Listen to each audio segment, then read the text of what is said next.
Haleluya, puji Bapak Yahweh. Shalom saudara.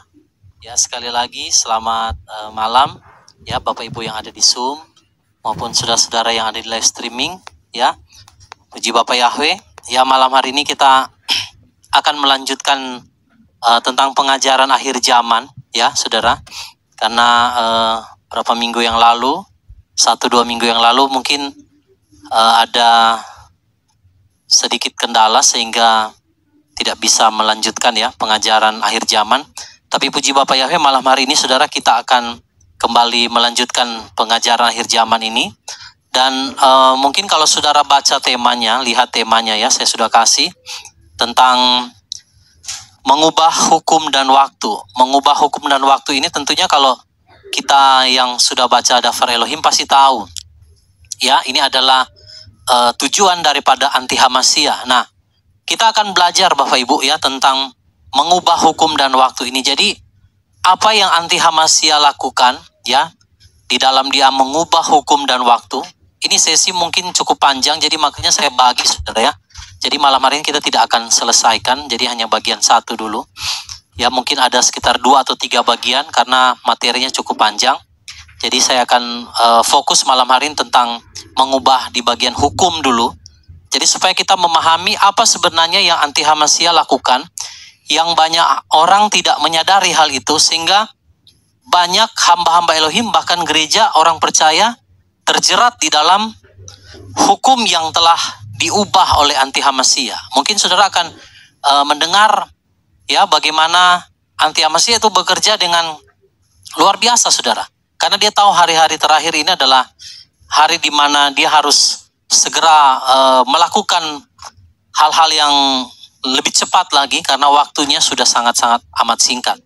Ya, karena waktu untuk dia dihukum juga sudah sangat amat singkat. Nah, Bapak Ibu, sebelum kita akan membahas lebih lanjut, kita akan baca dulu dasar ayatnya. Nanti saudara boleh lihat di slide. Daniel pasal 7 ayat yang ke-25. Coba ditampilkan slide-nya. Ya. Daniel pasal 7 ayat yang ke-25. Ya, saudara yang tidak punya ILT3, nanti saudara boleh lihat di layar ya. Bagaimana anti Hamasia itu dia akan mengubah waktu dan hukum ya. Oke, silakan.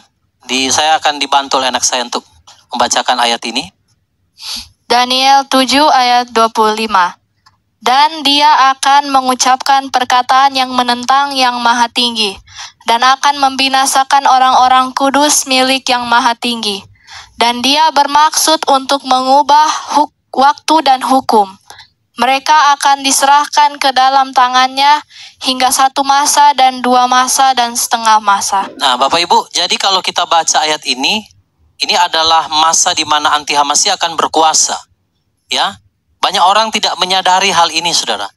Bahwa anti Hamasia itu sedang bekerja.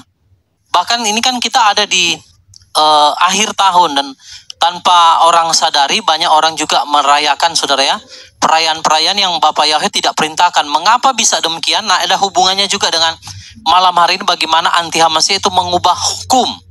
Saudara lihat di situ ya, anti Hamasia dia mengubah, berusaha, bermaksud, punya kehendak untuk mengubah waktu dan hukum. Saya akan membahas dari sisi hukum dulu. Hukum di situ saudara dalam bahasa asli adalah dat atau hukum atau ketetapan ya. Nah, kalau waktu di situ bahasa aslinya zaman. Waktu atau musim, season. Jadi yang anti Hamasia berusaha rubah Bapak Ibu itu adalah dat, hukum, ketetapan. Hukum ketetapan yang kayak bagaimana yang anti Hamasia merubah?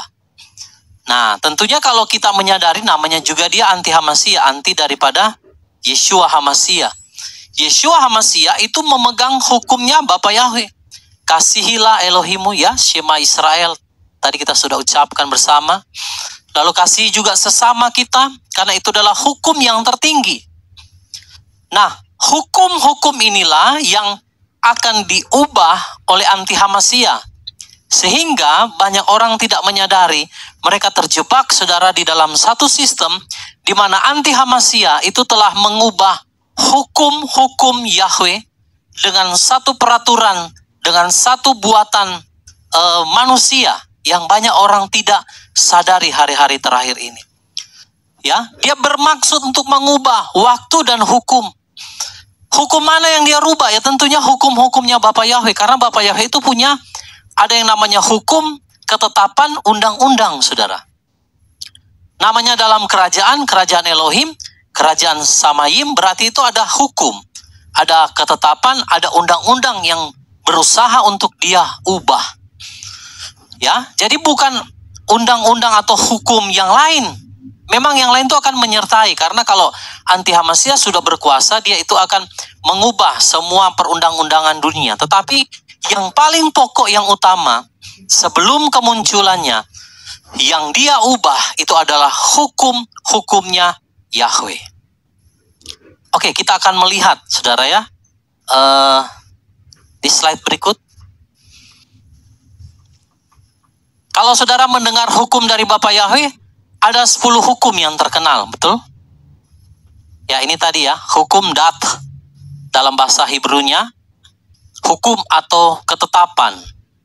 Kalau waktu itu zaman, ya bahasa Hebrunya, waktu atau musim atau season. Nah, jadi kira-kira hukum dan waktu yang bagaimana yang akan diubah oleh anti-Hamasiyah. Kalau Bapak Ibu dengar hukum, berarti kita identik juga dengan 10 hukum Torah. Betul enggak ya? Coba kita lihat di slide berikut. Nah, saudara lihat. Hukum yang terutama itu adalah 10 perintah Elohim yang diberikan melalui Musa. Itu hukum. Jadi kalau Bapak Ibu dengar anti-Hamasiyah berusaha untuk mengubah hukum dan ketetapan atau waktu, maka sebenarnya yang dia bermaksud untuk mengubah itu hukum-hukumnya Yahweh yang dia mau balikan, saudara. Tapi nanti saudara akan lihat bahwa apa yang anti-Hamasiyah lakukan itu sangat licin dan banyak orang tidak menyadari hal tersebut. Lihat Maleakhi 4 ayat yang keempat. Ya, coba tolong dibacakan. Maleakhi 4 ayat 4. Ingatlah akan Torah Musa, hambaku, yang telah aku perintahkan di Horeb untuk semua orang Israel, yaitu ketetapan-ketetapan dan hukum. Ya, hukum-hukum, ada banyak hukumnya. Ya, ada 10 hukum. Termasuk di dalamnya Sabat. Sabat itu pun dibagi, saudara. Ada Sabat mingguan, ada Sabat juga tahunan. Gadol. Dan itulah perayaan-perayaan yang Bapa Yahweh perintahkan melalui Musa. Saudara lihat, hari ini orang sibuk dengan apa Bapak Ibu? Vacation, libur. Karena apa, saudara? Ada hari raya, betul nggak? Apakah hari raya yang orang rayakan ini adalah diperintah daripada Bapa Yahweh? Apakah itu adalah salah satu hukum dan ketetapan Bapa? Tidak, saudara. Nah, saudara lihat. Tetapi kenapa orang bisa merayakannya? Saudara mungkin berpikir, bagaimana mungkin 10 perintah Elohim, semua hukum yang Bapa Yahweh berikan melalui Musa, kenapa orang tidak melakukannya? Sangat sedikit yang melakukannya. Tetapi yang tidak jelas asal-usulnya, yang adalah perintah buatan manusia, kenapa mereka harus rayakan? Saudara lihat, ini pekerjaan siapa? Ya, jadi Elohim itu punya ketetapan, hukum yang harus kita ingat. Makanya dalam Maleakhi 4 ayat 4 tadi katakan, ingatlah akan Torah Musa hambaku, yang telah aku perintahkan di Horeb untuk semua orang Israel, yaitu ketetapan-ketetapan dan hukum-hukum. Bapa Yahweh bikin satu ketetapan, satu hukum, atau mungkin lebih jelasnya kayak undang-undang begitu. Peraturan yang dia buat supaya bangsa Israel berjalan menurut hukum dan ketetapan yang telah Bapa Yahweh buat, saudara, ya. Dan itu diberikan kepada Musa. Nah, saudara lihat, tetapi hukum ini nggak usah jauh-jauh, saudara. Kita bicara saja Sabat, itu banyak orang yang sudah melanggarnya, betul? Kalau kita bicara perayaan, apalagi? Orang percaya hari ini yang katanya berkiblat, punya iman kepada Ibrani. Karena keselamatan datang dari sana. Elohim kita juga datang dari sana. Tapi apakah hari ini mereka, saudara, merayakan yang Bapak Yahweh perintahkan dalam hukum dan ketetapan? Tidak. Yang mereka rayakan apa, saudara? Yang tidak Bapak Yahweh perintahkan. Saya, saudara, kalau sudah masuk akhir tahun begini memang pergumulan juga ya, karena keluarga besar kami juga itu masih dalam gereja tradisi. Acara kumpul-kumpul ya, termasuk tadi juga masih ditelepon. Tapi saya punya satu ketetapan bahwa saya tidak mau melakukan apa yang bukan menjadi hukum dan ketetapannya Bapak Yahweh. Karena kalau kita melakukan satu hukum yang bukan Bapak Yahweh perintahkan, itu artinya saudara sedang melakukan sesuatu yang ilegal. Banyak orang nggak menyadari, saudara. Matius pasal 7 ayat 21-23 dikatakan begini, Tuhan, Tuhan, bukankah kami sudah bernubuat demi namamu? Bukan kami sudah mengusir setan demi namamu? Tetapi saudara, Bapak Yahweh bilang apa? Enyah engkau, aku tidak mengenal engkau. Enyahlah engkau pembuat kejahatan. Pembuat kejahatan di dalam bahasa aslinya itu adalah membuat sesuatu yang ilegal, yang Bapak Yahweh nggak perintahkan, sekalipun itu terkesan atau terlihat sepertinya rohani, Bapak Ibu. Bayangkan, menyembuhkan orang rohani enggak, saudara? Rohani. Bernubuat rohani enggak? Rohani. Tapi kenapa Bapak Yahweh bilang aku enyah engkau, aku tidak pernah mengenal engkau, karena engkau melakukan hal yang tidak kuperintahkan, sesuatu yang ilegal. Ada orang bilang, Pak, kalau saya datang merayakan dalam satu perayaan acara Natal, apakah saya menyembah Elohim? Saya menyembah dia, memuji dia? Masa sesuatu yang rohani salah? Nah itu, jangankan kamu merayakan, kamu bernubuat, kamu melakukan mujizat, kalau Bapak Yahweh nggak perintahkan sesuatu yang ilegal, maka dikatakan di situ enyahlah kamu. Jadi saudara lihat bahwa hukum ketetapan Bapak Yahweh itu dia sudah berikan. Tapi banyak orang, saudara, melanggar hukum dan ketetapan itu. Mereka lebih suka hukum buatan manusia yang dibungkus dengan kata-kata rohani. Oh, ini kan ibadah, Pak. Ini kan merayakan kelahiran Mesias. Saya mau bilang, saudara, ingat perkataan tadi di kitab Daniel. Iblis, Satan, anti Hamasia, dia berusaha, punya maksud untuk apa, saudara? Mengubah hukum dan ketetapan. Jadi hukum-hukumnya Bapak Yahweh, saudara, dihilangkan. Makanya orang Kristen sekarang percaya apa, saudara? Torah sudah nggak berlaku, betul nggak? Yang bilang Torah sudah tidak berlaku siapa? Terjemahan yang salah. Kenapa bisa terjemahannya salah? Karena ada upaya dari iblis untuk mengubah. Nanti saya akan kasih contoh-contoh ayatnya. Bagaimana iblis berusaha mengubah melalui, saudara, mereka menyamar menjadi malaikat terang, hamba-hamba Elohim, untuk memutarbalikan hukum Bapak Yahweh kepada sesuatu yang salah. Orang bilang Torah sudah nggak berlaku lagi, Pak. Torah sudah batal. Loh, Yeshua saja bilang itu tidak batal. Dia datang saja tidak membatalkan Torah. Nah, saudara lihat, Sabat perhentian. Adakah Sabat berubah? Tidak, Bapak Ibu. Yang mengubah Sabat dari hari Sabtu ke hari Minggu siapa? Bapak-bapak gereja zaman dahulu. Gereja mula-mula saja masih memelihara Sabat. Jadi saudara lihat bahwa anti Hamasia berusaha, bahkan dia dikatakan menyamar menjadi malaikat terang, untuk mengubah hukum yang Bapak Yahweh telah tetapkan, sehingga hukum itu diselewengkan. Sehingga muncullah, saudara, ajaran replacement teologi. Saudara tahu apa itu replacement teologi? Teologi yang mengganti. Torah diganti kasih karunia. Kasih karunia nggak salah, tapi kasih karunia yang kebablasan, saudara, itu yang membuat orang itu akhirnya binasa. Nah, saudara lihat, Torah diganti dengan kasih karunia, kebablasan. Nggak salah kasih karunia, karena Yeshua mati supaya kita memperoleh kasih karunia, kita bisa diselamatkan. Tetapi yang Rasul Petrus maksudkan di sini, itu adalah hukum-hukum Elohim yang telah diubah oleh manusia supaya mereka mendapatkan kemerdekaan. Dan itu ditulis dalam 1 Petrus 2 ayat 16. Coba kita baca sama-sama Bapak Ibu.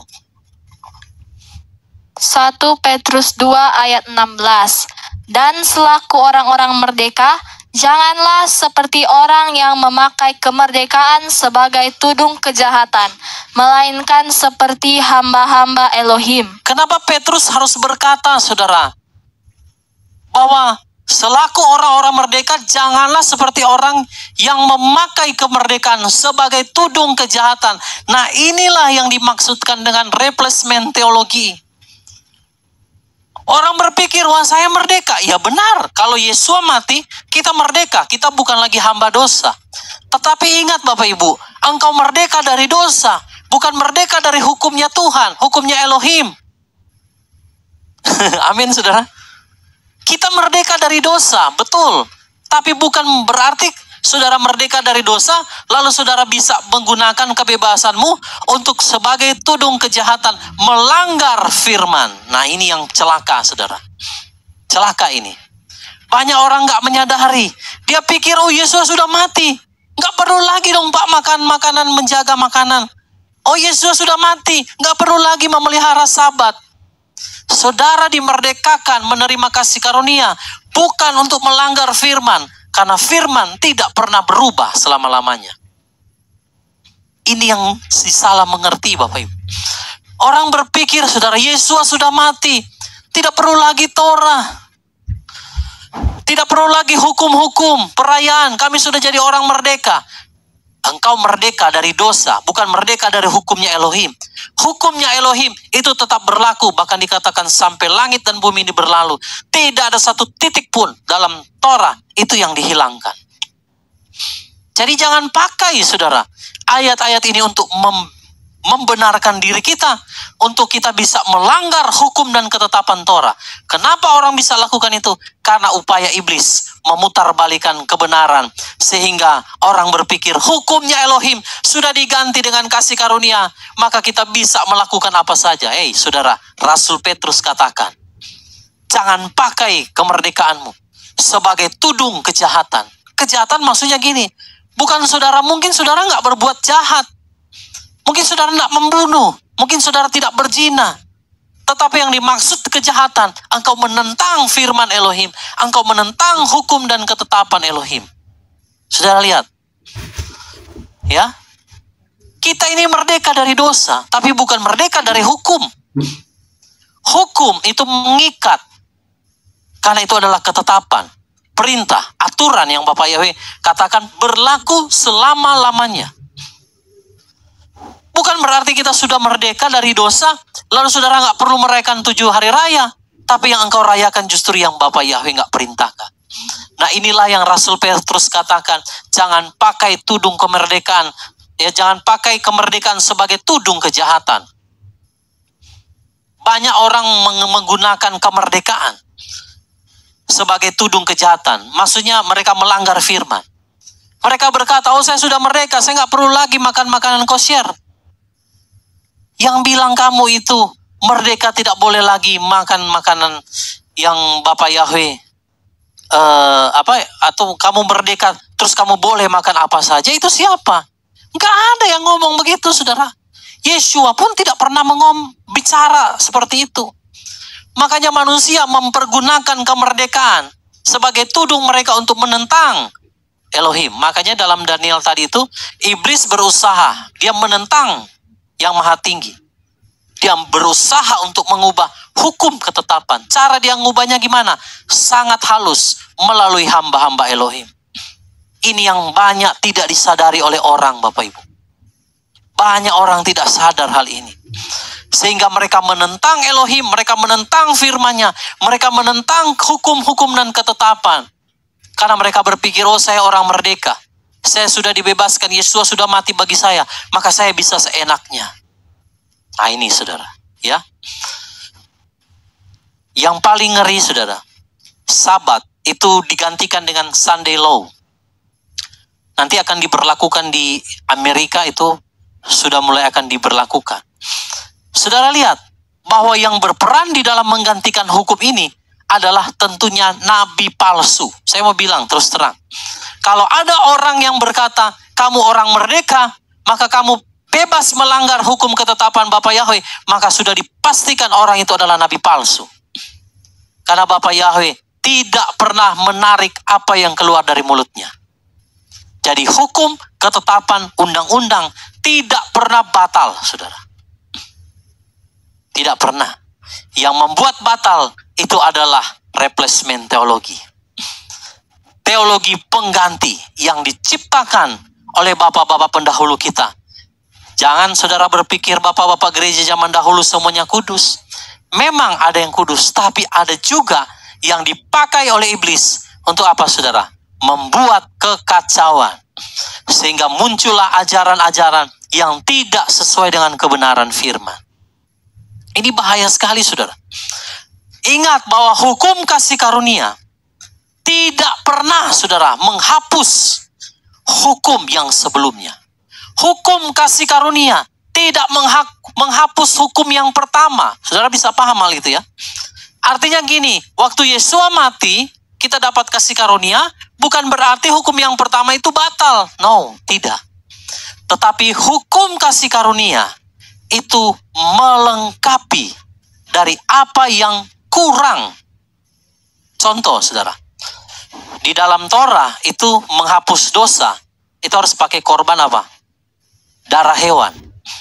Ya kan? Tetapi ternyata darah hewan tidak bisa menghapus dosa.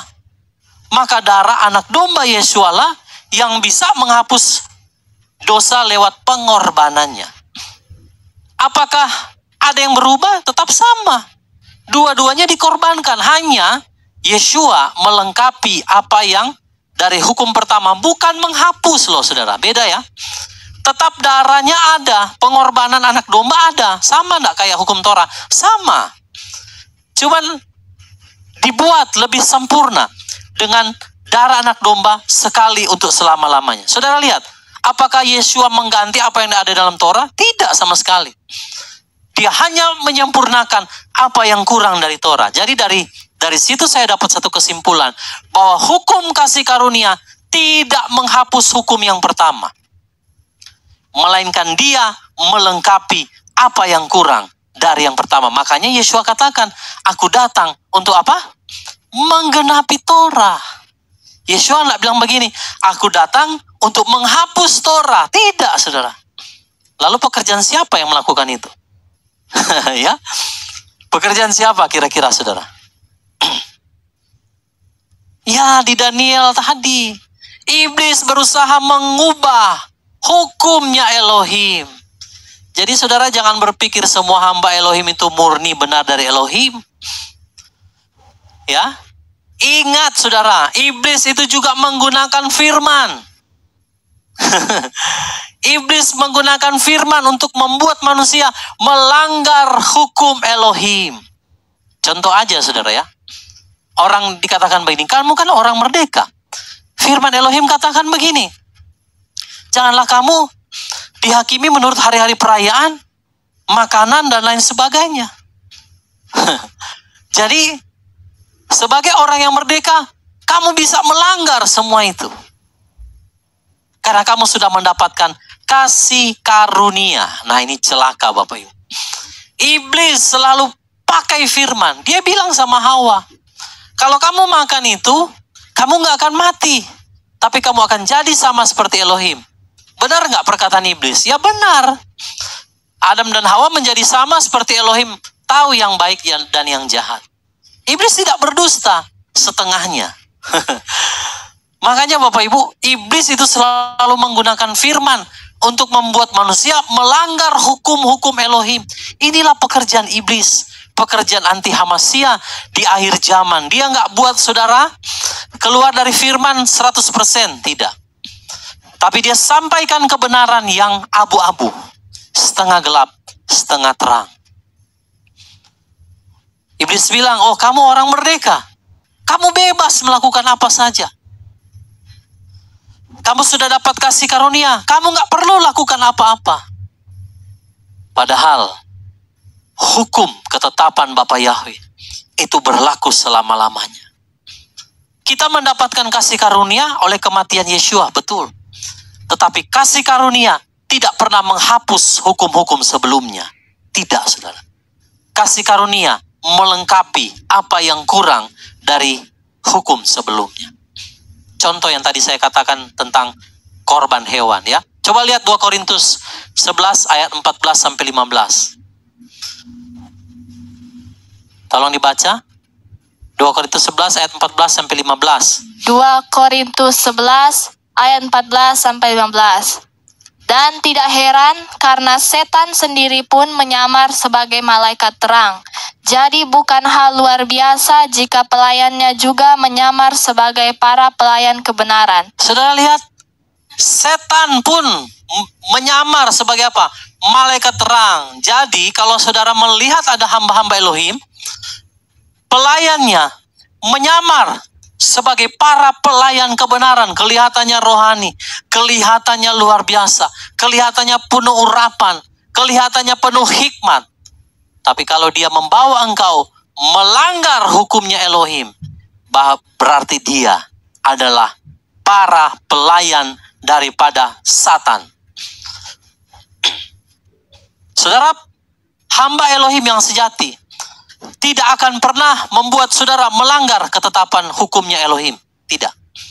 Tetapi iblis, dia menyamar jadi malaikat terang. Jadi jangan heran, pelayan-pelayan daripada iblis juga hadir di akhir zaman. Sehingga apa, saudara? Mereka menyamar sebagai para pelayan kebenaran yang berdiri di mimbar dan mereka katakan, oh saudara, kita hidup di zaman kasih karunia. Tidak perlu lagi menghormati Sabat. Tidak perlu lagi merayakan perayaan-perayaan. Kita sudah ditebus dengan darah Yeshua HaMasiah. Tidak perlu lagi taat kepada hukum-hukum. Saudara lihat, ini bukan pelayan Elohim yang sejati. Tapi ini adalah iblis yang menyamar menjadi malaikat terang. Orang bilang gak apa-apa gak merayakan 7 hari raya. Sekarang yang kita rayakan hari kelahiran Yeshua. Karena kelihatannya rohani sekali. Betul gak, saudara? Orang menyembah kok. Orang di gereja memuji, menyembah. Pujiannya tertuju kepada Yahweh mungkin. Tetapi perhatikan, iblis menyamar menjadi malaikat terang. Membuat orang percaya menentang hukum Elohim. Karena itu memang tujuannya. Dia punya maksud di situ. Dia mau setiap orang percaya berbalik dari kebenaran secara rohani. Nah ini, makanya cara bermainnya iblis itu sangat-sangat halus. Saudara nggak akan menemukan dia datang dengan sosok seperti dukun. Enggak.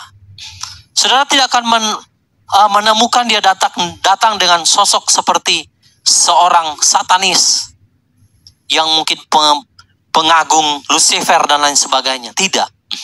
Tetapi dia datang menyamar sebagai pelayan-pelayan kebenaran.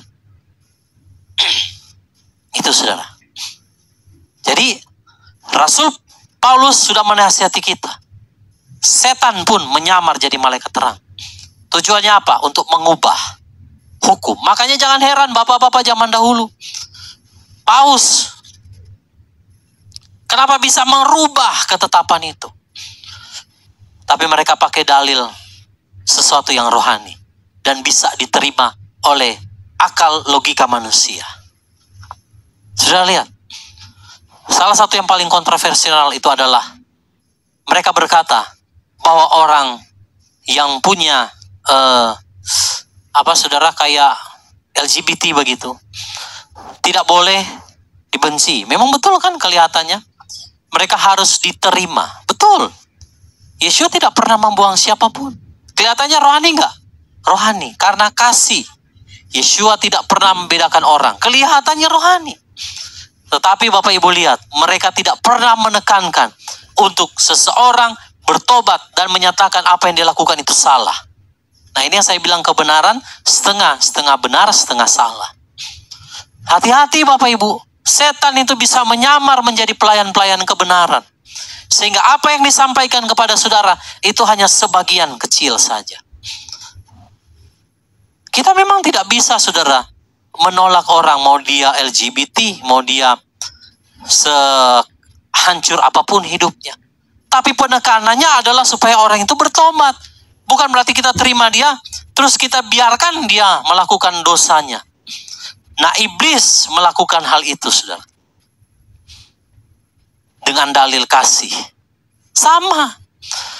Dengan dalil kasih karunia, saudara juga akan dibutakan oleh dia. Sehingga beranggapan, saya sudah hidup di zaman kasih karunia, saya nggak butuh Torah lagi. Ada yang bilang sama saya, Pak, kalau kita masih hidup dalam Torah, kita menghina pengorbanan daripada Yeshua HaMashiach. Mana ayatnya yang berkata, kalau engkau melakukan Torah, engkau menghina pengorbanan Yeshua? Nggak ada. Orang Yeshua saja datang menggenapi Torah, saudara. Mana mungkin saudara melakukan taat kepada firman, lalu saudara saudara membuat mungkin Yeshua, menghina Yeshua. Ada nggak orang taat firman menghina Yeshua? Ada nggak Bapak Ibu? Ada nggak orang taat firman tapi dikatakan menghina Yeshua? Ya kalau saudara menghina, itu artinya saudara tidak taat kepada firman. Saudara menghina kasih karunia-Nya Elohim dalam hidup kita. Itu yang namanya menghina. Tapi kalau orang taat firman, taat Torah, apakah kita menghina Yeshua? Ya kan? Saudara, ini kan aneh ya. Orang yang mau taat firman dibilang menghina. Tapi kalau orang tidak taat firman, dibilang ya menghargai pengorbanan Yeshua. Tentu itu sesuatu yang salah Bapak Ibu ya. Jadi hukum kasih karunia tidak menghapus hukum yang pertama, melainkan melengkapi apa yang kurang dari hukum yang pertama. Saudara ya. Oke, saya akan buktikan kepada saudara bahwa tidak semua hamba Elohim, termasuk yang menerjemahkan kitab suci, itu benar-benar dari Elohim. Karena ayat tadi yang kita baca sebelumnya, bahwa pelayan-pelayan daripada iblis itu menyamar sebagai pelayan-pelayan kebenaran. Dan mereka ada, saudara, di gereja. Mereka seperti serigala yang berbulu domba. Bahkan mereka mungkin terlibat di dalam pencetakan, penerjemahan kitab suci. Sehingga menimbulkan satu kesimpulan yang salah. Karena ayat yang kita baca sudah dipelintir. Ayat yang kita baca dikurangi. Sehingga menyebabkan saudara, hukum Elohim itu bergeser. Hukum Elohim jadi seolah-olah berubah. Karena ada 1-2 kalimat yang mungkin mereka penggal. Nah Bapak Ibu, kita harus berhati-hati di akhir zaman. Rasul Paulus sudah mengingatkan bahwa iblis menyamar sebagai malaikat terang. Dan para serigala ini mungkin juga menduduki tempat-tempat strategis di dalam organisasi gereja. Mungkin juga mereka menduduki tempat sebagai orang-orang terpenting di dalam penerjemahan sebuah kitab suci. Karena ingat, iblis punya tujuan untuk mengubah hukum-hukumnya Bapa Yahweh. Coba kita lihat satu ayat yang terkenal. Roma 8 ayat yang pertama. Kita akan lihat dari tiga terjemahan ya. Kita baca dulu terjemahan baru ya. Ini terjemahan baru yang banyak dipakai orang. Bapak Ibu kalau yang ada di live streaming yang sering pakai terjemahan baru, silakan saudara cari bahasa Inggrisnya. Supaya saudara mungkin jangan berpikir, oh saya hanya mengarang-arang ya. Roma 8 ayat 1. Demikianlah sekarang tidak ada penghukuman bagi mereka yang ada di dalam Kristus Yesus. Begitu kan ayatnya? Titik. Benar nggak saudara? Ada lagi nggak ayatnya? Nggak ada. Langsung ayat 2. Jadi demikianlah sekarang tidak ada lagi penghukuman bagi mereka yang ada di dalam Kristus Yesus. Inilah yang saya bilang replacement teologi. Menggantikan saudara. Jadi orang kalau baca ayat ini, tidak ada lagi penghukuman bagi mereka yang ada dalam Yesus katanya. Sekali engkau terima dia, percaya, engkau sekali selamat, pasti selamat. Itu yang dinamakan replacement teologi. Teologi pengganti. Ya, coba saudara lihat. Saya akan bacakan dalam RNKJV, ini King James Version yang sudah pakai nama yang benar ya. There is therefore now no condemnation to them which are in the Messiah Yeshua.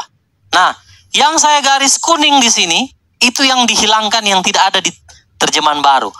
Who walk not after the flesh but after the spirit. Kalimat ini hilang di terjemahan baru. Pertanyaannya, kenapa bisa hilang Bapak Ibu? Paulus bilang jangan heran. Para pelayan daripada Satan juga menyamar sebagai pelayan-pelayan kebenaran. Lalu kita lihat dalam terjemahan Indonesia Literal Translation 3. Oleh karena itu, sekarang tidak ada penghukuman bagi mereka yang ada di dalam Hamasiah Yeshua. Nah ini yang hilang. Yang tidak hidup menurut daging, tetapi menurut roh. Sekarang kalau kita bedakan ayat ini, bedanya sedikit atau jauh sekali? Jauh, saudara. Kalau versi terjemahan baru, tidak ada penghukuman. Jadi kalau engkau sudah percaya Yesus, katanya, engkau tidak akan dihukum. Padahal ada kelanjutannya. Yang tidak hidup menurut daging, tetapi menurut roh. Nah ini yang saya maksudkan tadi, replacement teologi. Teologi pengganti. Kalau engkau percaya Yeshua, engkau selamanya pasti selamat.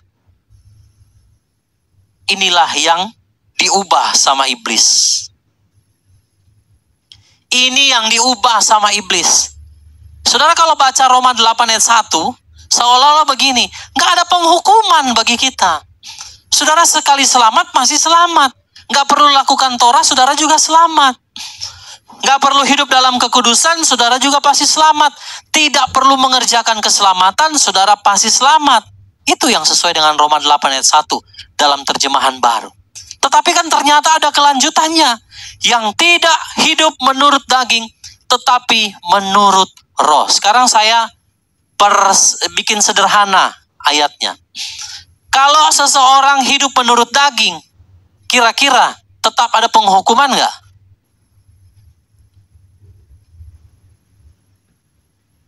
Ada bisa jawab? Kan dibilang yang tidak hidup menurut daging, tapi menurut roh. Kalau orang percaya Yeshua, misalnya contoh Pak Martin. Pak Martin kan percaya Yeshua. Tapi kalau Pak Martin hidup dalam kedagingan, tidak hidup dalam roh, tetap dihukum nggak Pak? Atau sekali selamat tetap selamat? Tetap dihukum, Pak. Ya tetap dihukum. Kan kalimatnya belum selesai. Yang tidak hidup menurut daging, tetapi menurut roh. Artinya ayat ini mau berkata begini. Seseorang itu kalau percaya Yeshua tidak akan dihukum. Kalau dia hidup menurut roh, tidak mengikuti keinginan daging. Tetapi replacement teologi mengganti. Lewat antek-antek anti-Hamasiah. Itu yang duduk di organisasi-organisasi gereja dan bahkan juga organisasi yang menerjemahkan kitab suci ini, sehingga bagaimana mungkin kalimat yang sangat fatal ini bisa dihilangkan dalam satu ayat Bapak Ibu, kalau bukan pekerjaan antikris, anti Hamasiah, siapa lagi? Ya, pertanyaan saya, apakah orang yang menerjemahkan itu tidak mengerti teologi ya? Apakah mereka nggak pernah baca terjemahan aslinya, Yunaninya, atau Ibrani atau bahasa Inggris lah minimal? Kira-kira kalau orang yang nerjemahin yang ada di Lembaga Alkitab Indonesia, dia baca nggak sih bahasa Inggris? Menurut saudara baca nggak? Ya pasti baca. Apakah dia lalai tulis ini? Masa sebuah kitab suci dilalaikan, saudara? Satu kalimat yang sangat penting bisa dihilangkan. Kalau satu huruf hilang kesambung, ya ada kan kalau kita baca kitab suci nyambung begitu ya kalimatnya. Harusnya dia kalimat terpisah, tapi mungkin karena cetakan jadi dia kayak nyambung begitu. Ya masih dimaklumi, saudara. Kesalahan kesalahan percetakan. Tapi kalau Roma 8 ayat 1 ini sangat fatal. Nah, apa motif, apa tujuan dibalik semua ini, saudara? Kembali lagi ke Daniel. Iblis berusaha mengubah hukumnya Elohim. Hukum Elohim tuh begini, saudara. Saudara dapat kasih karunia melalui pengorbanan Yesus. Yes, betul. Ya dan amin. Tapi, ada tapinya. Kalau engkau hidup menurut daging, tidak menurut roh, engkau pasti dihukum.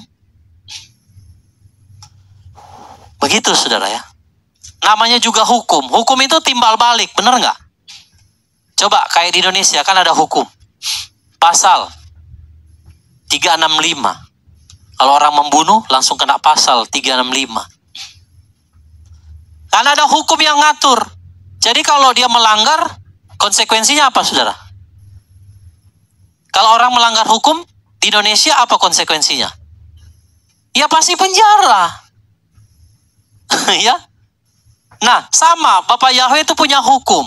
Hukum ketetapan. Kalau orang mau berjalan dipimpin roh, engkau harus taat kepada hukum itu. Itu yang ada satu kewajiban, harus.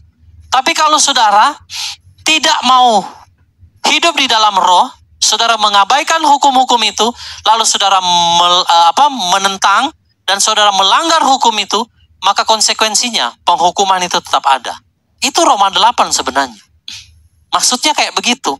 Tapi karena kalimatnya dihilangkan, seolah-olah walaupun engkau melanggar hukum ketetapan Bapa Yahweh, engkau pasti selamat karena sudah percaya Yeshua. Nah, inilah penyesatan, saudara. Inilah yang dikatakan bahwa hamba-hamba daripada Satan menyamar menjadi pelayan-pelayan kebenaran. Sehingga hukumnya Elohim. Bapa Yahweh kasih hukum itu supaya kita dipimpin oleh roh. Supaya kita nggak hidup dalam kedagingan. Jangan mengingini. Kan begitu hukum Torah. Jangan membunuh. Jangan berzina. Jangan menyembah ilah lain. Itu kan hukum itu menuntun kita kepada hidup dipimpin oleh roh. Tetapi karena sudah diganti. Nah, Petrus bilang, orang pakai kemerdekaan sebagai tudung kejahatan. Melawan hukum-hukumnya Elohim. Karena dia merasa, sekali saya sudah percaya Yeshua, selamanya saya pasti selamat. Ini ngeri, saudara. Ini pekerjaan iblis, pekerjaan setan, saudara. Yang menyesatkan banyak orang percaya. Baru-baru saya lihat satu perayaan Natal. Ayat ini dibuka, saudara. Dalam terjemahan baru. Ya, di perayaan Natal saya lihat di Facebook. Kebetulan bukan yang jauh-jauh, ini masih keluarga saya. Dan mereka buka ayat ini. Saya nonton, saya hanya geleng-geleng kepala, saudara. Karena saya lihat ini ayat ini. Betapa hamba-hamba Elohim, saudara, malas untuk melihat. Mereka hanya bergantung dengan terjemahan. Nah, kalau terjemahannya itu sudah dipakai oleh orang-orang yang dikuasai oleh kegelapan, mana kita bisa tahu. Itu sebabnya dikatakan umatku binasa karena kurang pengetahuan, saudara. Ini yang sangat-sangat mengerikan, Bapak Ibu. Banyak orang tidak, saudara, menyadari hal ini. Oke, kita lanjut ya. Kita lanjut ke slide berikut. Nah, saudara, tadi dikatakan kalau kita hidup menurut daging, kita pasti akan dihukum. Kita lihat, saudara, disinilah iblis melakukan penipuan di dalam Roma pasal 8 ayat yang pertama tadi. Dia mengubah firman sehingga orang kalau baca Roma 8 ayat 1 ini, dia punya anggapan sekali menerima Yeshua, kita tidak akan mengalami penghukuman. Padahal di situ sudah dijelaskan yang tidak berjalan menurut daging, tapi berjalan menurut roh. Nah, itu sebabnya di dalam Roma 8 ayat 13 ada sambungannya, ya kan? Kalau tadi kan ayat yang pertama, sekarang saudara lihat ayat 13. Roma 8 ayat 13. Silakan dibaca. Roma 8 ayat 13. Sebab jika kamu hidup menurut daging, kamu akan segera mati. Tetapi jika oleh roh kamu mematikan perbuatan tubuh, kamu akan hidup. Nah, ayat ini bertentangan dengan Roma 1 kalau versi terjemahan baru. Ya nggak, saudara? Sebab jika kamu hidup menurut apa? Daging, kamu akan segera mati, dihukum, binasa. Ada di dalam neraka selama-lamanya, saudara. Jangan bilang engkau sudah percaya Yeshua. sudah dibaptis dengan nama yang benar. Tapi kalau engkau melanggar hukumnya Elohim, engkau hidup menurut daging, engkau pasti binasa. Itu firman yang bilang. Nah, di dalam Roma 8 ayat 1, terjemahan baru sudah mengubah esensi atau makna daripada hukum Elohim. Dan ini sangat berbahaya. Ini adalah penipuan. Ini adalah penyesatan di akhir zaman, Bapak Ibu. Saya harus tegaskan itu kembali. Mereka telah memelintir ayat firman. Sehingga Roma 8 ayat 13 ini mereka lupa. Kalau kamu hidup menurut daging, kamu segera akan mati, saudara. Jadi biar kamu percaya Yeshua, kalau kamu hidup di dalam daging, hidup dalam daging itu maksudnya tidak mau taat kepada hukum-hukumnya Elohim. Memang iblis maunya kita begitu, saudara. Tidak taat kepada hukum Elohim, makanya dia ganti hukumnya. Semua dia ganti, saudara. Supaya kita akhirnya berpikir sekali selamat tetap selamat. Itulah replacement teologi. Teologi pengganti. Yeshua sudah kasih hukum, kenapa harus diganti? Kenapa harus diubah? Ya, ini ada peranan penting daripada hamba-hamba Elohim yang ada di dalamnya. Makanya saya mau bilang, tidak semua hamba Elohim itu adalah hamba Elohim. Ada juga yang hamba iblis, saudara. Dengan terang-terangan mengubah hukum daripada Elohim dan mengajarkannya kepada orang banyak. Celaka, saudara. Inilah penyesatan, inilah tujuan daripada iblis anti Hamasia untuk mengubah hukum itu. Jangan saudara pikir hal ini terjadi nanti waktu anti Hamasia muncul. Tidak, saudara. Sebelum dia muncul, dia mau cari pengikut. Sehingga ketika dia muncul, orang-orang yang sudah terjerat ini, pasti saudara tidak tunggu komando. Mereka bisa langsung menyembah anti Hamasia. Mengapa? Ya karena mereka sudah terjebak di dalamnya. Saudara lihat, Roma 8 ayat 13. Bertentangan sekali dengan Roma 8 ayat 1 tadi. Kalau dalam versi terjemahan baru. Inilah upaya iblis, ya, membawa manusia melanggar hukum Elohim. Torah itu tidak pernah hilang, karena Torah itu mengajarkan saudara dan saya untuk hidup dipimpin oleh roh. Meninggalkan keinginan daging. Yang tadinya saudara pesta pora dalam perayaan-perayaan yang Bapak Yahweh enggak perintahkan. Semua berpesta pora, saudara mau hidup sederhana, merayakan yang Bapak Yahweh perintahkan. Itu mengikis kedagingan kita.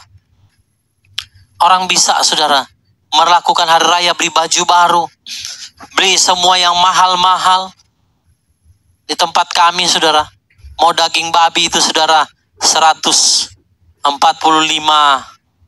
1 kilo. Tetap saja orang beli, Bapak Ibu. Ya, 145.000 1 kilo, saudara, tetap orang beli. Demi apa? Demi perayaan itu. Jadi ada upaya daripada iblis, saudara, untuk mengaburkan hukum Elohim, diganti dengan namanya replacement teologi itu. Nah, ini akibat daripada hamba-hamba Elohim yang bukan hamba Elohim, saya katakan. Mereka adalah antek-antek daripada anti Hamasia yang duduk di organisasi keagamaan. Ini mengerikan sekali. Sangat mengerikan, Bapak Ibu. Ya, oke, kita akan lanjut.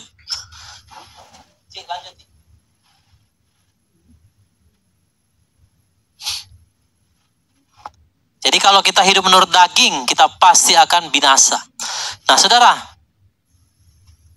lihat gambar ini, gambar apa? Orang di penjara, ya.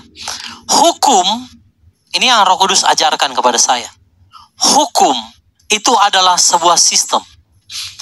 Hukum itu berbicara sebab akibat. Contoh, kalau orang mencuri itu atau membunuh, itu konsekuensinya dia pasti di penjara. Itu yang dikatakan sistem. Jadi hukum itu sebenarnya sistem, adalah sebuah sistem. Kalau saudara tidak mengikuti hukum itu, maka konsekuensinya adalah penjara. Ya, hukum itu berbicara sebab akibat. Hukum itu juga adalah sistem. Nah, perhatikan Bapak Ibu. Kita akan terpenjara jika kita tidak ikut sistem dari iblis. Iblis itu memahami hukumnya Elohim. Dia tahu Bapa Yahweh bikin hukum itu ada konsekuensinya kalau orang tidak mengikuti hukum itu. Maka dia berusaha mengaburkan hukum Elohim sehingga orang menentang hukum-hukum Elohim berdasarkan karena mereka sudah terima kasih karunia. Nah, berdasarkan ini iblis tahu bahwa hukum itu ada sebab akibat. Hukum itu adalah sistem. Maka iblis menciptakan dunia ini sebagai sistem yang disebut kosmos, sistem dunia. Kalau saudara tidak mengikut hukumnya dia, ya kalau kita tidak mengikut hukumnya Elohim kan kita pasti binasa. Sekarang iblis balik saudara hukumnya. Kalau kamu tidak ikut hukum saya, engkau tidak masuk di dalam sistem saya, engkau pasti tidak bisa mendapatkan apa-apa. Atau engkau pasti mendapatkan konsekuensinya. Kita akan terpenjara jika tidak ikut sistemnya. Saya akan perlihatkan bagi saudara sekalian. Coba lanjut di slide berikut. Ini iblis putar saudara. Hukumnya Elohim dia ganti dengan hukumnya. Sehingga terciptalah satu sistem. Kalau saudara tidak ikuti sistem itu, engkau akan dilindas. Engkau akan terpenjara. Engkau pasti dihancurkan. Saudara lihat, saya akan buktikan bagi saudara. Kalau iblis telah mengubah hukumnya Elohim, buat satu hukum baru, dia bikin satu sistem yang baru. Yang pertama, saudara, orang tidak sekolah, maka pasti tidak dapat apa? Ijazah, betul tak? Orang tidak punya ijazah, berarti tidak dapat apa? Pekerjaan. Kalau saudara tidak punya pekerjaan, maka saudara tidak punya uang untuk membeli makan. Siapa yang membuat sistem ini, saudara? Apakah di zaman dahulu Abraham begitu? Apakah di zaman Nuh seperti itu? Apakah di zaman Musa seperti itu? Apakah di zaman Yesua seperti itu? Kalau orang nggak sekolah, nggak dapat ijazah. Orang tidak punya ijazah, nggak dapat pekerjaan. Kalau nggak dapat pekerjaan, saudara nggak bisa makan. Iblis membuat satu sistem hukum di dalam dunia ini. Karena dia sudah tahu apa yang Bapa Yahweh bikin. Nah, secara tidak langsung, sistem dunia ini yang dibuat oleh Antiamasia, karena dia kan berusaha untuk merubah hukum dan ketetapan. Kalau saudara nggak ikut sistem ini, saudara pasti tergilas. Orang kalau tidak sekolahkan anaknya, gimana anaknya mau dapat ijazah? Kalau anaknya nggak punya ijazah, gimana mau dapat pekerjaan? Siapa yang bikin ini, saudara? Sistem Antiamasia yang mengubah hukumnya Bapa Yahweh. Apakah firman mengajarkan demikian? Tentu tidak, saudara. Saudara nggak akan menemukan ayatnya, kalau engkau mau dapat makan, engkau harus bersekolah dulu, dapat ijazah dulu, engkau kerja, baru engkau bisa membeli makan. Itu perkataan dunia, sistem yang iblis bangun. Tapi mari kita lihat dari daftar Elohim. Coba kita lihat slide berikutnya. Kita lihat ketetapan daripada Bapa Yahweh seperti apa, saudara. Amsal 10 ayat 22. Amsal 10 ayat 22. Berkat Yahweh menjadikan kaya, dan dia tidak menambah kesusahan dengannya.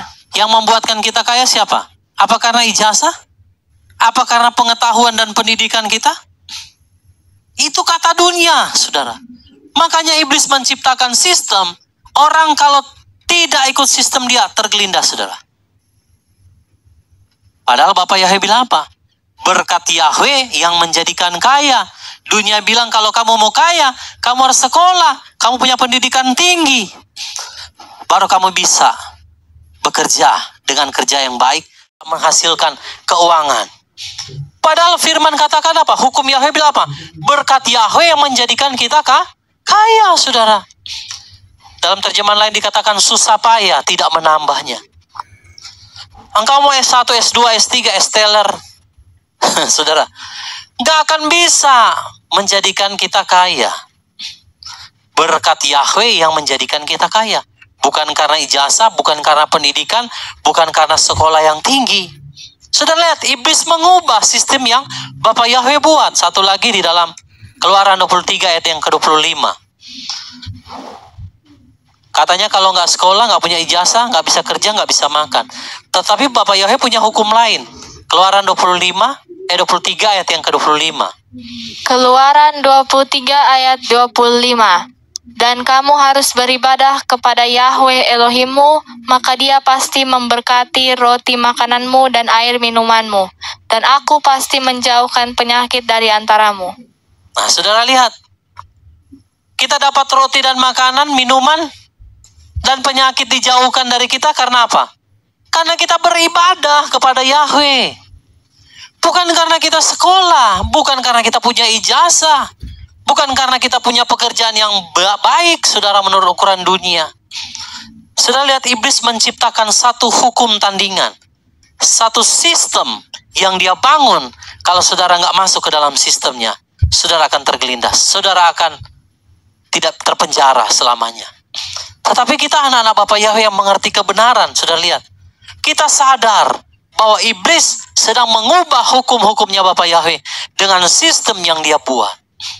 Ya kan? Saudara lihat zaman COVID, orang, saudara, nggak bisa keluar mana-mana, saudara.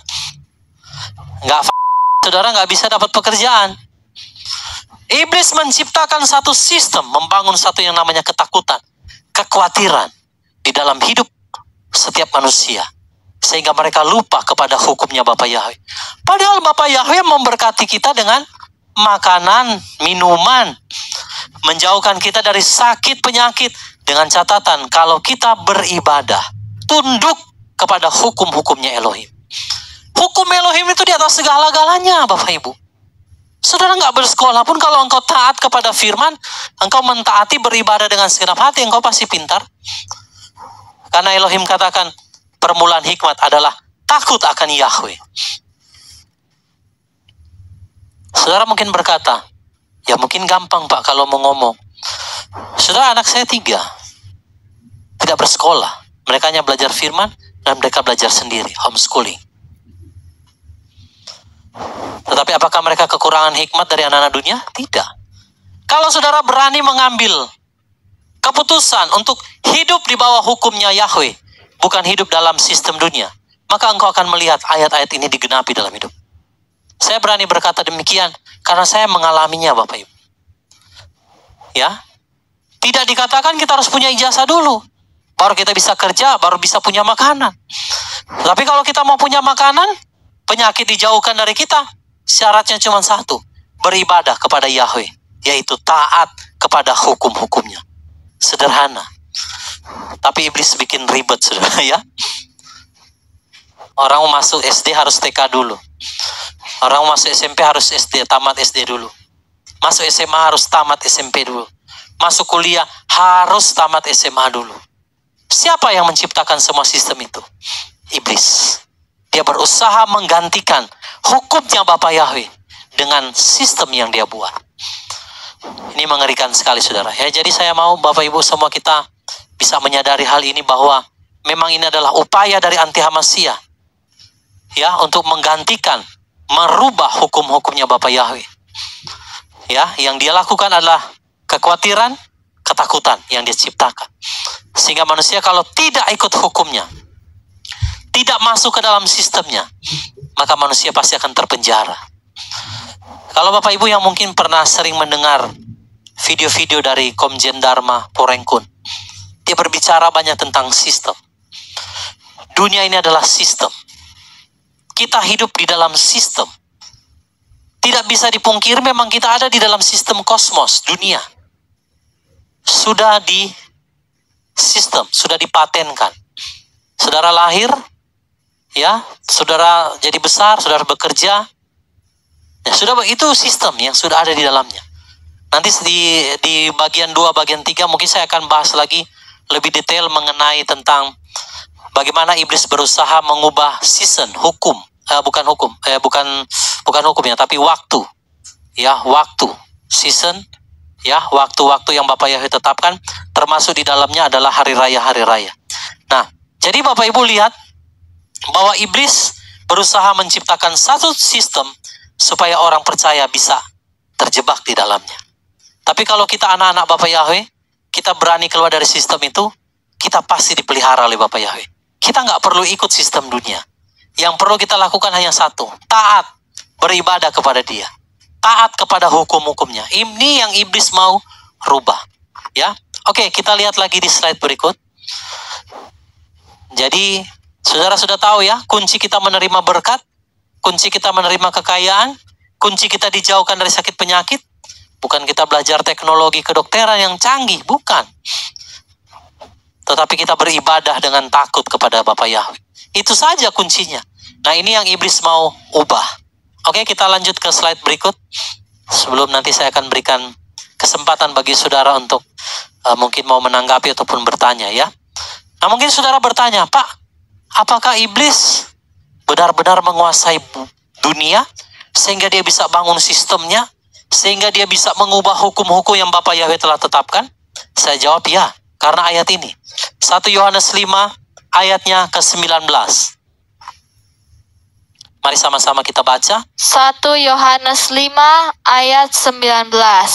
Kita tahu bahwa kita berasal dari Elohim, dan seluruh dunia ditaruh di dalam yang jahat. Seluruh dunia ditaruh di dalam satu yang jahat, sistem. Iblis, yaitu anti Hamasia, tadi sudah baca ayatnya dalam Daniel, dia berusaha mengubah hukum, sistem yang Bapa Yahweh sudah buat. Itu yang dia ubah. Makanya di dalam seluruh dunia ini sudah ditaruh di dalam yang jahat. Saudara mau lihat dunia pendidikan, dunia entertain, dunia olahraga, dunia kesehatan, dunia apapun yang ada dalam dunia ini sudah tersistem. Dan itu dikuasai oleh mereka. Kaki tangan daripada anti Hamasia. Saudara lihat, seluruh dunia sudah ditaruh di dalam yang jahat. Saudara mau bilang dalam segala aspek kehidupan yang bagaimana, semuanya itu sudah dikuasai oleh anti Hamasia.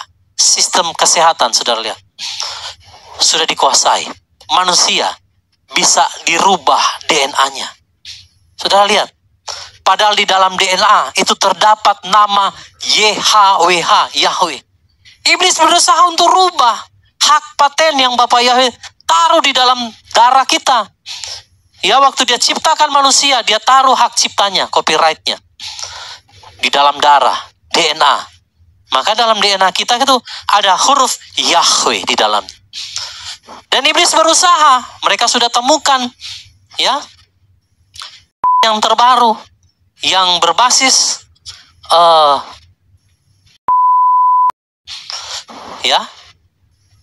yang berbasis bisa DNA manusia.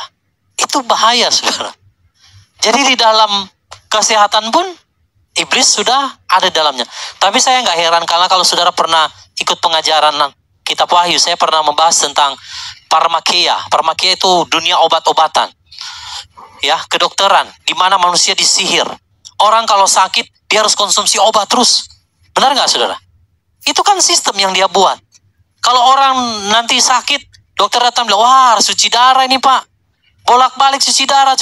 Padahal Bapak Yahweh bilang, Bapak Yahweh akan jauhkan penyakit itu kalau kita beribadah kepada Dia. Saudara lihat, iblis buat sistemnya. Kalau saudara darah tinggi, gula, nanti saudara tidak dituntun untuk taat kepada hukum Bapak Yahweh. Padahal kalau engkau taat kan sederhana. Dari hal makanan saja, kita sudah bisa mengurangi yang kolesterol, gula darah, saudara ya, yang berlemak-lemak. Kalau kita taat kepada hukumnya Bapak Yahweh. Tapi kalau engkau ikut sistem dunia, engkau datang ke dokter, dokter bilang, Pak, harus minum obat seumur hidup ini, Pak. Saya kasih resepnya, jangan sampai putus. Itulah dunia. Itulah sistem. Di dalam pendidikan, saudara lihat, tadi saya sudah jelaskan. Gak perlu saya ulangi lagi. Jadi iblis sudah segala hal, mau bilangnya agama. Yang agama juga saya sudah kasih contoh kepada saudara. Bahwa malaikat iblis ini menyamar jadi malaikat terang. Sehingga firman saja bisa diubah. Roma 8 kan ayat 1 tadi. Ngeri, saudara. Ini pekerjaan iblis, dia mau merubah hukumnya Bapak Yahweh. Ya, sistem yang dia ciptakan. Oke, kita lanjut. Sedikit lagi ya, saudara.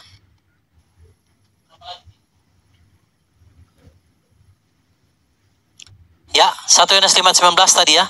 Kita tahu bahwa kita berasal dari Elohim dan seluruh dunia ditaruh di dalam yang jahat. Iya, benar, Pastor Tony. Roh parmakia, farmasi, alias ya obat-obatan memang, narkoba. Makanya orang itu dibuat masuk dalam sistem mereka. Ya, kecanduan. Orang kecanduan itu bukan hanya narkoba.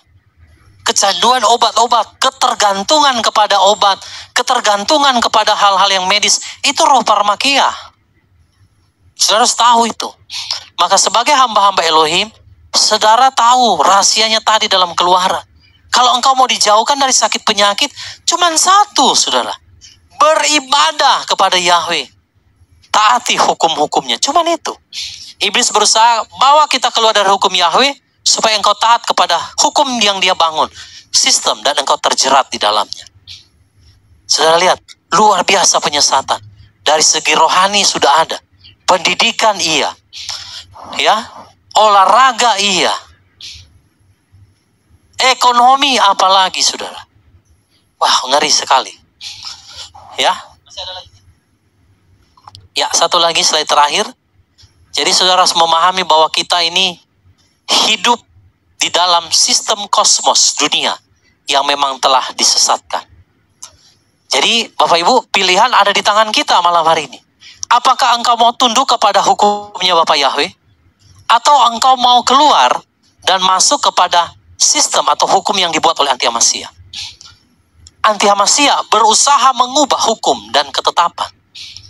Karena dia mau ciptakan hukum dia sendiri. Makanya jangan heran, dalam Wahyu 13, pada saat dia berkuasa itu, saudara, di mana orang-orang yang tidak memiliki mark of the beast, tanda di lengan atau di dahi, itu tidak bisa jual beli. Karena dia sudah bikin sistemnya. Saudara jangan berpikir bahwa Anti-Hamasya itu menciptakan sistem ketika dia sudah datang. Tidak, Bapak Ibu. Jauh sebelum dia datang, dia sudah persiapkan semua sistemnya. Karena bumi ini, dunia ini, memang sudah ada dalam cengkeraman kuasa kegelapan. Tapi perhatikan, saya akan tutup dengan ini untuk bagian pertama ini. Nanti kita akan lanjut di minggu depan ya. Anak-anak Bapak Yahweh tidak harus hidup di dalam sistem dunia. Kita harus berani melawan arus, saudara. Kita harus berani keluar daripada sistem yang dunia tawarkan. Caranya gimana? Caranya kita mentaati hukum-hukum Bapak Yahweh. Itu saja. Sederhana, simple. Gimana supaya kita bisa keluar dari ketergantungan di dalam dunia ini? Satu saja, beribadah kepada Yahweh. Taati hukum-hukumnya. Maka engkau ada di dalam hukumnya Yahweh. Engkau tidak ada di bawah kendali atau sistem yang iblis buat. Banyak orang sudah terjerumus di dalam sistem yang dia buat. Mau di bidang olahraga, pendidikan, kesehatan, bahkan juga di dalam saudara rohani. Sudah terjebak karena ada malaikat-malaikat iblis, saudara ini, yang menyamar menjadi malaikat terang. Dan segala aspek tadi dalam Yohanes dikatakan, sudah ada di bawah kendali si jahat. Bapak Ibu tahu, semua aspek dalam kehidupan ini, semua sudah dikendalikan oleh satu pribadi, yaitu iblis. Lewat kaki tangannya. Di seluruh dunia. Dan setiap orang yang tidak masuk dalam sistem mereka, pasti akan terkucilkan. Saudara lihat, gak usah jauh-jauh. Dalam hal rohani aja saya singgung sedikit sebelum kita tutup. Kalau Bapak Ibu gak mengikuti yang hukum yang mereka bangun, yaitu perayaan-perayaan yang mereka ciptakan untuk menggantikan hukum ketetapan yang Bapak Yahweh berikan 7 hari raya, yang mereka bikin lewat replacement teologi, teologi pengganti. Saudara lihat, apa akibatnya? Dikucilkan. Saya sudah ngalami. Di keluarga dikucilkan. Di teman-teman dikucilkan. Mungkin Bapak Ibu semua sudah mengalami juga. Itu konsekuensi kalau kita hidup di bawah hukumnya Yahweh. Saudara pasti akan terpenjara. Tapi kalau engkau hidup di bawah hukum sistem dunia, engkau pasti mungkin punya kebebasan. Tetapi ingat, ya, dikatakan kalau engkau hidup menurut hukum dunia, hidup menurut pimpinan daging bukan roh, engkau pasti binasa. Makanya banyak orang Bapak Ibu, banyak yang akan binasa memang. Termasuk hamba-hamba Elohim yang dipakai sebagai kaki tangannya iblis untuk menyesatkan umat Elohim. Untuk keluar dari hukumnya Bapak Yahweh. Pindah kepada hukum dunia. Saya dari tanggal 24 malam saya sudah off handphone, saudara. Karena ditelepon, benar saja waktu saya nyalakan tadi, sudah banyak panggilan, sudah banyak ucapan, saudara. Saudara mengerti ya maksudnya ya. Bahkan tadi sempat siang mama saya telepon untuk bikin acara di keluarga saya. Aduh, saya bilang nggak bisa, saya ada Zoom malam hari ini. Dan mereka mungkin menganggap saya ini aneh ya. Kok nggak mau berkumpul dengan keluarga, merayakan bersama-sama dengan keluarga, merasakan kekeluargaan, ya, keakraban satu dengan lain. Saya sudah pernah coba, saudara, waktu ikut dalam perkumpulan keluarga, dan saya merasa terasing di situ.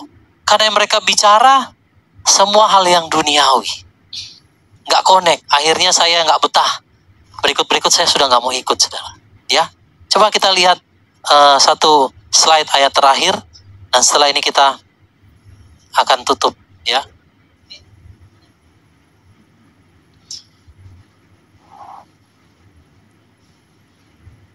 Nah ini, saudara, ya. 1 Yohanes 5 ayat 20 sebagai ayat penutup untuk bagian yang pertama ini. Bapak Ibu kalau mau lihat kelanjutannya nanti bisa bergabung minggu depan ya. Mudah-mudahan tidak ada halangan dan juga internet dan lampu tidak mati. Karena ini di daerah kami sedang badai, saudara. Wah, hujan tuh tidak berhenti. Kayak dari tadi kami berdoa jangan sampai listrik gangguan ataupun internetnya gangguan ya. Nanti minggu depan saya akan bahas lebih lanjut ya mengenai bagaimana iblis berusaha mengubah hukumnya Bapak Yahweh dan ketetapan atau juga waktu yang Bapak Yahweh telah tetapkan. Nah, 1 Yohanes 5 ayat 20, mari sama-sama kita lihat. 1 Yohanes 5 ayat 20. Dan kita tahu bahwa Putra Elohim datang serta menganugerahkan pengertian kepada kita, supaya kita mengenal Dia yang benar dan berada di dalam Dia yang benar, yaitu di dalam Putranya, Yeshua HaMashiach. Dia adalah Elohim yang benar dan hidup yang kekal. Saudara perhatikan yang saya kasih warna kuning di situ ya. Dan kita tahu bahwa Putra Elohim datang serta menganugerahkan pengertian kepada kita. Saya percaya kita semua diberikan pengertian oleh Yeshua HaMashiach. Amin. Makanya malam hari ini dia buka rahasia bagaimana siasat daripada iblis ya untuk membuat manusia orang percaya itu terjebak di dalam sistem yang dia bangun ya. Tetapi puji syukur kepada Bapa Yahweh di dalam Yeshua HaMashiach. Dia datang memberikan pengertian kepada saudara dan saya. Sehingga setiap rahasia daftar Elohim bisa terbuka bagi kita. Supaya kita mengenal Dia yang benar. Intinya kita harus kenal dulu Elohim yang benar, yaitu Bapa Yahweh di dalam Yeshua HaMashiach. Kalau kita sudah mengenal Dia yang benar, maka kita akan berada di dalam Dia yang benar. Ada di dalam sistem, ada di dalam hukum yang benar, itu maksudnya. Jadi waktu Yeshua datang, Dia anugerahkan pengertian kepada kita dengan catatan, kalau saudara mengenal Dia dengan benar. Banyak orang, saudara, menolak Bapa Yahweh, menolak Yeshua HaMashiach. Mereka tetap ngotot, mereka tetap mempertahankan nama Elohim mereka yang salah itu. Sehingga mereka tidak diberikan pengertian. Sehingga mereka tidak mengenal Dia dengan benar. Sehingga mereka tidak berada di dalam Dia yang benar. Karena tadi yang saya sampaikan, replacement teologi. Mereka ada di dalam satu sistem yang diubah, yang dibungkus oleh iblis berbentuk berkedok rohani. Sehingga orang bisa menentang hukum-hukumnya Elohim. Puji Bapa Yahweh, kita dianugerahkan pengertian. Hikmat dari Roh Kudus, Ruah Yahweh Elohim. Untuk mengenal Dia yang benar. Kita kenal siapa yang benar. Elohim kita, Bapa Yahweh, di dalam Yeshua HaMashiach itu Elohim yang benar. Sehingga kita bisa berada di dalam Dia yang benar. Kita nggak ada di sesuatu yang salah. Kalau orang punya pengertian yang benar, punya pengenalan yang benar kepada Elohim yang benar, maka dia pasti juga ada di tempat yang benar, Bapak Ibu. Nggak mungkin dia ada di tempat yang salah. Saudara lihat, karena orang menolak Yeshua, menolak nama Yahweh, menolak Torah, akibatnya apa? Mereka ada di sistem yang salah. Mereka merayakan hari raya yang salah juga. Saudara lihat, Puji Bapa Yahweh, kita semua diberikan hikmat pengertian untuk mengenal Elohim yang benar, sehingga kita berada di dalam jalur yang benar. Amin Bapak Ibu. Puji Bapa Yahweh ya. Jadi malam hari ini inilah yang saya mau sampaikan tentang bagaimana iblis berusaha, anti Hamasya berusaha untuk mengubah hukum dan waktu yang Bapa Yahweh telah tetapkan. Ya, nanti di bagian 2 dan 3 saya akan lanjut mengenai bagaimana iblis mengubah hukum dan juga waktu atau season, termasuk hari raya perayaan-perayaan. Ya, ini sesi bagian ini memang agak cukup panjang, makanya saya berhenti sampai di bagian ini. Nanti kita akan lanjutkan pada minggu yang akan depan. Puji Bapa Yahweh, demikianlah materi untuk malam hari ini. Bapa Yahweh kiranya menganugerahkan kepada saudara dan saya hikmat dan pengertian dari Samayim untuk kita bisa mengenal Elohim yang benar, sehingga kita bisa berada di dalam kebenarannya, yaitu ada di dalam hukum-hukumnya. Saudara, kita boleh hidup dalam dunia, tapi kita nggak harus selalu tergantung kepada hukum dunia. Kita sekalipun ada di dalam dunia yang jahat ini, kita bisa tetap hidup dalam hukumnya Elohim. Kita boleh saudara memilih untuk kita tidak terbawa oleh arus dunia ini. Ya, saya kasih status saya di Facebook, seekor ikan yang hidup, dia pasti akan berenang melawan arus. Hanya ikan-ikan yang mati yang ikut-ikutan di bawah arus dunia. Kita semua ini adalah ikan yang hidup, maka kita pasti berani melawan arus dunia. Karena di arus dunia itu justru kita akan dapat suplai makanan. Saya baca satu artikel, ikan yang sehat diteliti oleh para ahli adalah ikan yang ada di air yang berarus. Mengapa? Karena ternyata di arus itu dia membawa suplai makanan kepada ikan tersebut. Dan yang kedua, kenapa dia sehat? Karena dia melatih ototnya untuk melawan arus. Kita bisa juga menjadi orang-orang yang perkasa di dalam Bapa Yahweh karena otot kita secara rohani terlatih, makanan kita dapatkan suplai makanan yang terbaik dari Bapa Yahweh, karena kita berani melawan arus dunia.